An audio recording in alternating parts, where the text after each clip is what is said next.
Breaking overnight, a CNN exclusive. Sources say the CIA carried out a drone strike on a port facility on Venezuela's coast earlier this month. This is the first known U.S. attack on a target inside the country. Now, before this, the U.S. had only conducted strikes on suspected drug trafficking boats in international waters, destroying more than 30 vessels in the Caribbean Sea. You can see some of the images of what we've seen to this point, and this has typically been in the Caribbean Sea and Eastern Pacific. Now, President Trump first acknowledged the strike on a remote Venezuelan dock in an interview last week. And we just knocked out, I don't know if you read or you saw, they have a big plant or a big facility where they send where the ships come from. 2 nights ago, we knocked that out. So we hit them very hard. I want to bring in CNN's Kevin Liptak, who's in Palm Beach, Florida, for us. So, Kevin, what can you tell us about this new escalation, really, at this point? Yeah, and it is a major escalation. You know, President Trump has been threatening for weeks now to begin action on land in Venezuela. Now that we're learning that that has actually begun, it does seem to signal a much more aggressive phase in this pressure campaign on the leader there, Nicolas Maduro. Now, what sources tell us is that this CIA drone strike took out a facility on a dock on the coast of Venezuela where the U.S. government believes the gang trender Aragua was loading up ships with drugs for onward shipping. Now, there was no one in the facility at the time, so there were no casualties. But I think the way all of this came to light is also extraordinary. You know, CIA operations are normally shrouded in secrecy, and unless President Trump had sort of let it slip in that radio interview, which I would note was with a billionaire Republican donor, it's possible that we may never have known that this had happened. And the president over at Mar-a-Lago yesterday was not particularly forthcoming about what all of this looked like. He said it was a major explosion in a dock area. He said they load the boats up with drugs, we hit all the boats, and that this was the implementation area. I was over there and I asked the president point blank whether this was a military strike or whether this was some sort of CIA action, and the president said, "I don't want to say that.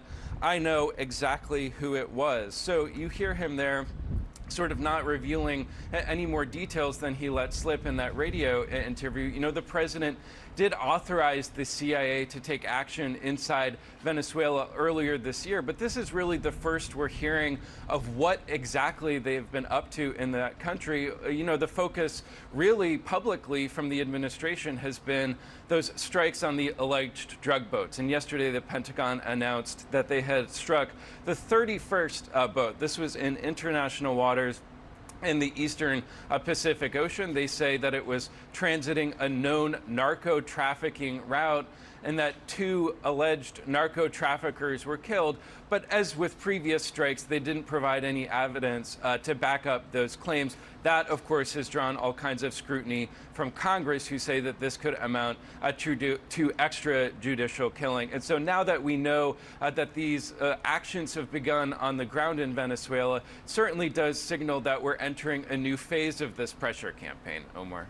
Yeah, a phase that in some ways had been projected, and to your point, we just were waiting to see what that would actually look like if it happened, and here we have the reporting. Kevin Liptak, thank you so much. President Trump appeared to first acknowledge the operation late last week during a radio interview. And we just knocked out, I don't know if you read or you saw, they have a big plant or a big facility where they send where the ships come from. 2 nights ago, we knocked that out. So we hit them very hard. All right, now joining the group chat, Kim Dozier, CNN Global Affairs Analyst. Kim, thank you for being with us and joining us. I want to get your expertise and your thoughts on this first, both on what he said in that interview Friday, but also what he said on Monday when asked about the attack. So let's listen to what he said there on Monday. There was a major explosion in the dock area where they load the boats up with drugs. They load the boats up with drugs, so we hit all the boats, and now we hit the area. It's the implementation area. That's where they implement, and that is no longer around.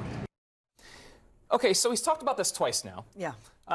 This is supposed to be a CIA attack, right? CIA is usually covert, right? What's going on here? So it makes me wonder if this was planned or he forgot when he was briefed that this was a covert operation. Now, when something like this takes place, usually certain members of Congress are briefed, certain people throughout the interagency process, and they will keep their mouths shut until the act itself becomes public. And I think that's why you're now seeing the details released, because he's just outed what was supposed to be a deniable operation. He's also let the enemy know there could be more of this coming. So now you've got Venezuelan operators on the ground thinking about counter-drone operations. Apparently there was no one, according to CNN's reporting, when the strike happened at this facility. You can bet now they're going to have guards at all of these facilities because they're now vulnerable. Well, and that kind of gets to what I was going to ask next, which is I don't want to lose sight of, what are the consequences? Yeah. What are the reasonings for keeping these operations covert? What are the consequences when they become public? Well, when you have a drone, it's obviously that's not going to put troops in harm's way. It is a way of harassing the drug cartels, the Venezuelan regime.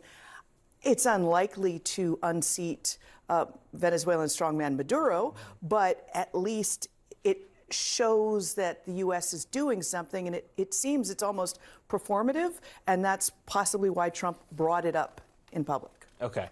So I do want to hit on kind of the motives here of Venezuela attacks in general, because the president has also not shied away from the idea of regime change in Venezuela, right? So, Maria, what do you see this being here? Is this regime change? What is the motive in your eyes? I think that is the big question. What is the motive? And I think this goes to something that Kim said, which is this. Is it planned? Is this just something that Donald Trump blurted out because he forgot it was a covert operation? He first said, as we mentioned at the beginning of this program, that it was all about narcotics. Then they seize an oil tanker, and he talks about how he wants American companies to seize the oil. Then he talks about Wiles also talking about that in an interview, right? Exactly. Now it's about regime change. So what is it? The fear here, I think, of Americans, and I go back to the MAGA base, which is, I think, a big problem that he has, but Brian knows more about that, because this is not what the MAGA base wanted from somebody like Donald Trump, who promised not to get involved in foreign wars, and that's exactly what he's doing now. But what is the strategy? Has he briefed Congress? Is there an out? Is there a plan? There is no plan. And when the American people are hurting about how they are going to make ends meet, this is how they see their taxpayer money being spent. It's not a great political move for the president. Listen, I would add, Kim, you got it right. You said the enemy. Clearly, Venezuela is an enemy of the United States. They've made that position abundantly clear. We've now seen reports, in major media outlets that Hezbollah is making inroads in Iran, is making inroads in Venezuela. We know Venezuela plays a critical role to Cuba, and it had always been the U.S. policy of regime change in Cuba. But we have a lot of enemies, and we're not.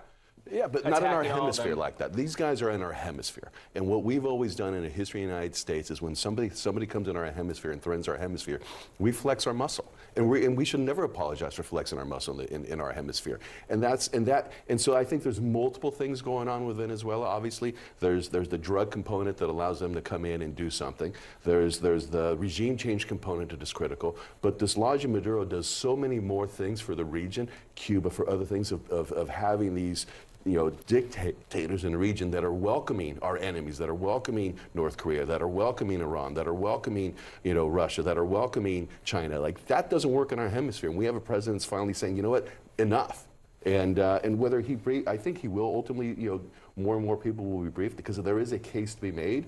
But I think it's an incremental, pressure, more and more pressure, and we're going to see that. And now that we're talking about it, there's going to be more debate about it, and there is a story that the president can tell of why this is needed.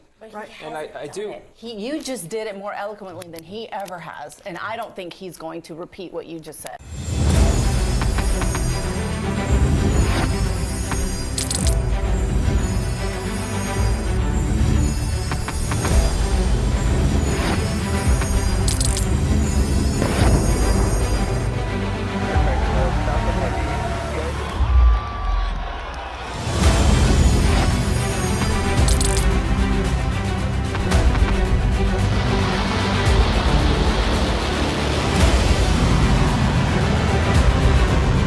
fighting so long and so hard that they don't know what the they're doing.